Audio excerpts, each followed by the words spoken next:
perkenalkan, nama saya Yamna Mahlia. Saya seorang widesuara BPSDM Provinsi Sumatera Utara, yang mana pada kali ini akan menjelaskan strategi pembelajaran komunikasi efektif pada pelatihan kepemimpinan administrator, agenda kepemimpinan kinerja yang sesuai dengan kurikulum, ada 9 DPL, kurang lebih 405 menit.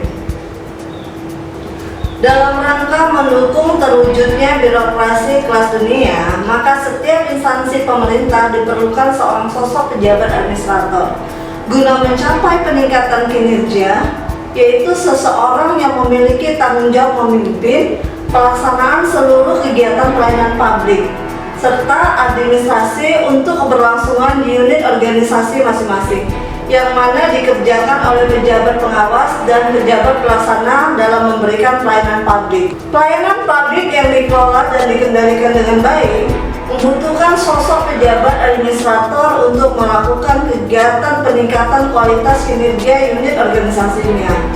Pejabat administrator dapat memainkan peran apabila memenuhi kriteria kepemimpinan manajemen kinerja, sehingga cepat atau lambat, peningkatan kinerja organisasi akan ditentukan oleh kualitas manajemen kinerja yang dilakukan oleh pejabat administrator. Kompetensi apa yang didapatkan Bapak Ibu selama dalam pelatihan kepemimpinan administrator? Ada 2 kompetensi nanti yang akan didapatkan, yaitu yang pertama kompetensi manajerial pejabat administrator dalam penyelenggaraan pemerintah, yang kedua kompetensi pemerintah sebagai administrator, yang mana keduanya sudah diatur dalam Permenpan dan RB nomor 8 tahun 2017 tentang standar kompetensi jabatan ASN, dan Permendagri nomor 108 tahun 2017 tentang kompetensi pemerintah. Dengan penguasaan kedua kompetensi tersebut secara terintegrasi, diharapkan pada pelatihan kepemimpinan administrator dapat melahirkan sosok kepemimpinan berkinerja organisasi, yang mana diharapkan seorang pemimpin harus bisa membangun karakter dan sikap perilaku kepemimpinan Pancasila yang berintegritas, serta menjunjung tinggi etika birokrasi yang berwawasan kebangsaan serta bertanggung jawab. Yang kedua, pemimpin juga harus mampu mengaktualisasikan kepemimpinan kinerja dan manajemen kinerja sesuai dengan bidang tugasnya dengan melakukan inovasi, kolaborasi, dan mengoptimalkan seluruh potensi yang ada, baik internal maupun eksternal, dalam rangka peningkatan kinerja organisasi. Untuk mencapai kompetensi kepemimpinan berkinerja organisasi sesuai dengan kurikulum pelatihan kepemimpinan administrator, nanti Bapak Ibu akan diberikan 4 agenda dalam pembelajaran, yaitu agenda pertama kepemimpinan Pancasila dan nasionalisme, agenda kedua kepemimpinan kinerja, agenda ketiga manajemen kinerja, dan agenda keempat aktualisasi kepemimpinan. Keterkaitan agenda 1, 2, 3, dan 4 dalam pelatihan kepemimpinan administrator, yaitu agenda 1 yang mana tadi kepemimpinan Pancasila dan nasionalisme, diharapkan nanti Bapak Ibu harus dapat memantapkan konsep Pancasila nasionalisme serta penerapan nilai-nilai bela negara, integritas moral, supremasi hukum, dan kedisiplinan serta kepemimpinan bela negara dengan memperhatikan kearifan lokal. Sehingga dengan demikian Bapak Ibu harus mampu mengaktualisasikannya dalam jabatan mengelola kinerja organisasi sebagai bagian dari upaya bela negara. Sementara agenda kedua, yaitu kepemimpinan kinerja, di sini Bapak Ibu harus mampu mengelola perubahan di sektor publik yang didukung oleh jejaring kerja dan komunikasi yang efektif dalam memimpin pelaksanaan kegiatan pelayanan publik dalam rangka pencapaian organisasi yang berkinerja tinggi dengan mengedepankan kepemimpinan transformasional. Dan agenda yang ketiga, yaitu manajemen kinerja, nanti Bapak Ibu harapannya harus bisa mampu memanage kinerja organisasi dalam menjalin hubungan kelembagaan yang didukung oleh manajemen risiko dan akuntabilitas kinerja sesuai standar kinerja, pelayanan, dan manajemen penganggaran dalam melaksanakan kepemimpinan pelayanan publik dengan memanfaatkan teknologi informasi sehingga pelaksanaan kinerja organisasi berjalan dengan optimal. Sedangkan agenda yang keempat yaitu nanti aktualisasi kepemimpinan, yang mana harapannya nanti Bapak Ibu harus bisa mampu menerapkan kapasitas kepemimpinan berkinerja tinggi dalam melakukan kepemimpinan pelaksanaan kegiatan pembangunan melalui pengalaman best practice dan aplikasinya dalam aksi perubahan dalam peningkatan kinerja organisasi. Pada kali ini saya akan lebih memfokuskan agenda kedua yaitu kepemimpinan kinerja, yang mana di sini Bapak Ibu akan dibekali kompetensi soft skill, leadership, bagaimana seorang pemimpin harus bisa mengolah perubahan di sektor publik yang didukung oleh jejaring kerja dan komunikasi yang efektif dalam memimpin pelaksanaan kegiatan pelayanan publik dalam rangka pencapaian organisasi berkinerja tinggi dengan mengedepankan kepemimpinan transformasional. Di dalam agenda kepemimpinan kinerja, nanti Bapak Ibu akan dapat 4 mata pelatihan, yaitu yang pertama manajemen perubahan sektor publik, yang kedua kepemimpinan transformasional, yang ketiga jejaring kerja, dan yang keempat komunikasi efektif.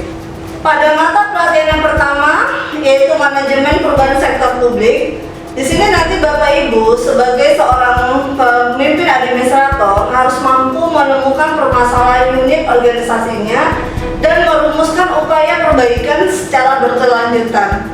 Sementara kepemimpinan transformasional, di sini nanti juga Bapak Ibu mampu harus mengaktualisasikan kepemimpinan transformasional itu, yaitu pemimpin perubahan mampu menginspirasi dan menciptakan inovasi-inovasi dalam organisasi agar mampu memberikan pelayanan prima dan kinerja optimal sesuai dengan tuntutan zaman. Sementara pada mata pelatihan yang jejaring kerja, untuk menjawab tantangan kompleksitas penyediaan pelayanan publik, tidak bisa Bapak Ibu bekerja sendiri karena tidak cukup ketersediaan sumber daya dan yang ada pada organisasi tersebut. Untuk itu dibutuhkan yang namanya teamwork, yang jejaring kerja beserta proses bagaimana kita berjejaring kerja untuk memastikan ketersediaan sumber daya yang memadai. Jadi dengan berjejaring kerja yang banyak sehingga pihak terkait yang bisa memastikan ketersediaan ragam sumber daya yang dapat digunakan untuk memecahkan berbagai tantangan yang kompleks yang terjadi di organisasi masing-masing. Ketika Bapak Ibu sudah menentukan jejaring kerja dan kemitraan yang akan dirangkul baik internal maupun eksternal, keterampilan yang harus Bapak Ibu punyai juga yaitu komunikasi efektif. Sehingga dengan komunikasi kita harus bisa mampu mengajak rekan atau stakeholder baik internal maupun eksternal bisa bekerja sama dengan kita membangun komunikasi yang mana untuk menunjang pencapaian program kerja di unit masing-masing. Tujuan pembelajaran pada strategi pembelajaran mata pelatihan komunikasi efektif pada pelatihan kepemimpinan administrator, yang mana kompetensi dasarnya harus bisa mampu menerapkan strategi komunikasi efektif dalam membangun organisasi publik dengan indikator keberhasilan. Yang pertama, mampu menerapkan komunikasi efektif sesuai dengan intisari ceramah komunikasi organisasi futuristik, dan yang kedua mampu menjelas deskripsikan komunikasi efektif dalam organisasi, menjabarkan pengelolaan strategi komunikasi, dan menguraikan framing dalam membangun branding organisasi. Dalam mata pelatihan komunikasi efektif, nanti Anda akan diberikan ceramah strategis komunikasi organisasi futuristik, yang mana nanti di situ dengan ceramah narasumber akan Anda harus mampu menganalisis substansi dari hasil ceramah dan bagaimana pembelajaran dari komunikasi organisasi futuristik dengan menerapkan strategi penerapan komunikasi organisasi futuristik. Dan yang kedua, nanti juga Anda akan dibekali bagaimana komunikasi efektif dalam organisasi, yang mana nanti di situ akan dibekali bagaimana peran komunikasi efektif organisasi, fungsi, indikator, dan bentuk serta jenis dan arah komunikasi dalam organisasi yang efektif. Yang ketiga yaitu pengelolaan strategi komunikasi, yang mana nanti Anda akan dibekali bagaimana proses komunikasi organisasi, bagaimana pendekatannya, dan juga strategi serta hambatan dalam komunikasi organisasi. Dan yang keempat yaitu framing, membangun branding organisasi. Nanti juga Anda akan dibekali unsur-unsur branding, framing, dan peran media sosial dalam membangun branding organisasi serta menganalisis framing dalam branding organisasi. Pada kali ini saya akan lebih memfokuskan strategi pembelajaran komunikasi efektif, yang mana biasanya akan kita mulai dengan tahap awal yaitu pendahuluan kurang lebih 30 menit, dan juga tahap penyajian 360 menit, dan tahap penutup 15 menit. Sesuai dengan kurikulum, total dari strategi pembelajaran komunikasi efektif ada 405 menit, kurang lebih 9 JPL.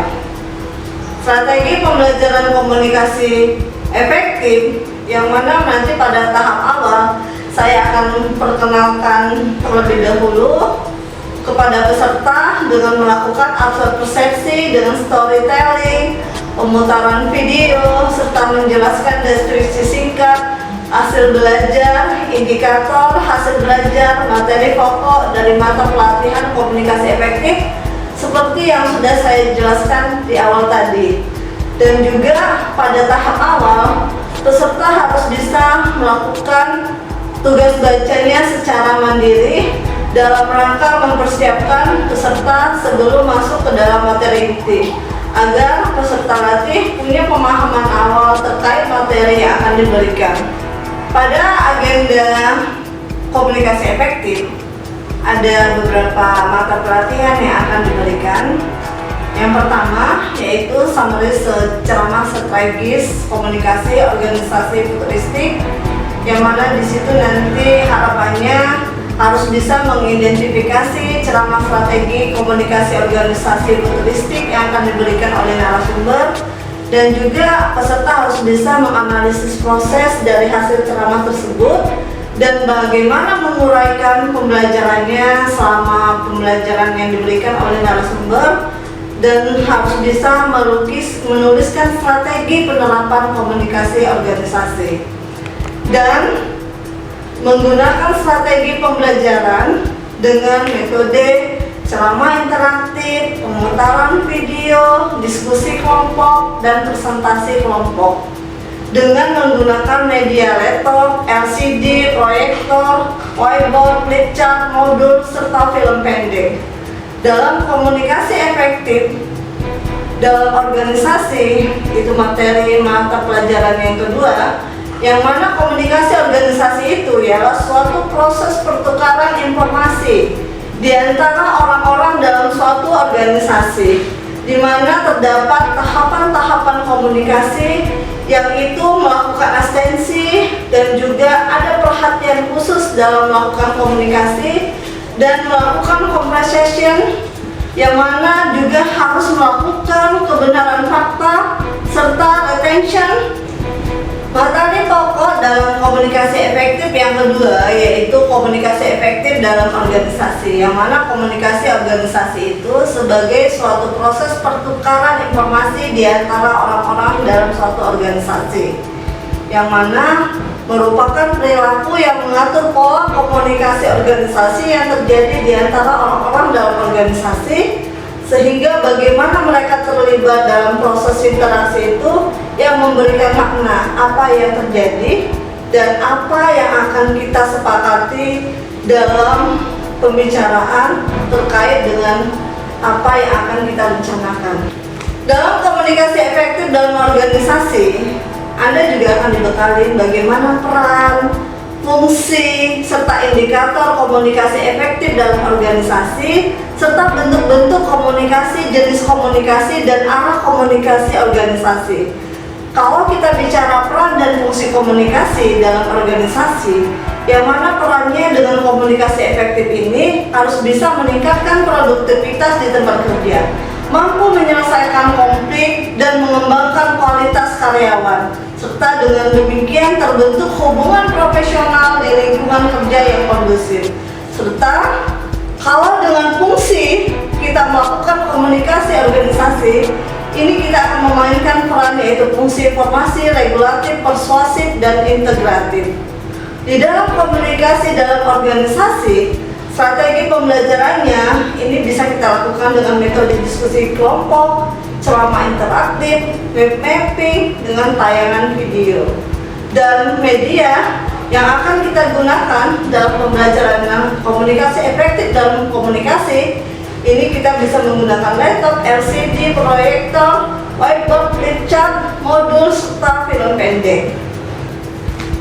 Ketika kita menyajikan video komunikasi efektif dalam organisasi, nanti yang mana dalam videonya itu Anda harus bisa memberi komentar terkait video yang disajikan, bagaimana pendapatnya yang bisa Anda berikan tentang komunikasi efektif dari video itu. Dan juga nanti Anda peserta juga harus bisa mendiskusikan langkah-langkah penerapan komunikasi efektif di unit kerja masing-masing. Setelah pemutaran video, nanti akan disajikan juga studi kasus yang akan diberikan kepada peserta, yang mana nanti peserta membahas di dalam kelompok dalam studi kasus itu bagaimana komunikasi yang seharusnya diterapkan, dan juga nanti peserta akan mempresentasikan hasil dari kerja kelompok masing-masing. Materi pokok yang ketiga dalam komunikasi efektif yaitu pengelolaan strategi komunikasi, yang mana di sini ada tahap-tahap penciptaan gagasan dalam komunikasi, dan strateginya yaitu ada encoding, pengiriman pesan, penerimaan pesan, dan juga tahap decoding serta tahap tanggapan. Yang mana di sini strategi komunikasi organisasi yaitu sarana untuk menciptakan, merancang, dan mengatur terjadinya suatu pertukaran informasi ataupun pesan di dalam suatu proses organisasi. Dalam strategi komunikasi organisasi ada cara atau kegiatan yang bisa kita lakukan dalam menciptakan sebuah pendekatan yang berkaitan dengan perencanaan, sehingga pelaksanaan sebuah organisasi dalam suatu organisasi ini bisa tercipta dengan merancang, mengatur terjadinya pertukaran informasi ataupun pesan di dalam sebuah organisasi. Jadi dalam pembahasan materi strategi organisasi, nanti di situ Anda akan dibekalin bagaimana pendekatan komunikasi organisasi dan strategi komunikasi organisasi serta hambatan komunikasi organisasi. Dalam pengelolaan strategi komunikasi ini dengan metode yang bisa kita lakukan dengan ceramah interaktif, diskusi kelompok, dengan permainan games. Materi pokok yang keempat dalam komunikasi efektif yaitu framing, membangun branding organisasi.